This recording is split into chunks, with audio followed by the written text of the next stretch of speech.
Honorable President, Chief Guest, Headmaster, respected teachers and all my dear friends, Assalamu alaikum. I am Sayyid Ikhla Khatija Azhar Ali from the student of class 12 is giving a short speech on Republic Day. I want to start my speech with this share.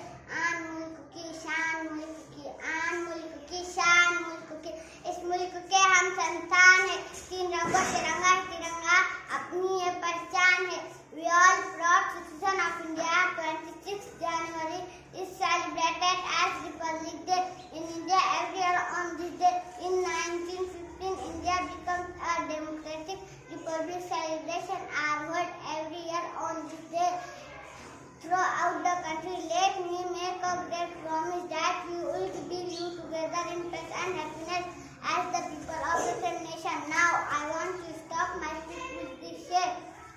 इतनी सी बात हमाओं को बताए रखना, इतनी सी बात हमाओं को बताए रखना, रोशनी होगी चिरागों को जलाए रखना, लहू देख कर जिसकी हिफाजत हमने की, ऐसे तिरंगे को हमेशा दिल में बसाए रखना. खुदा हाफिज.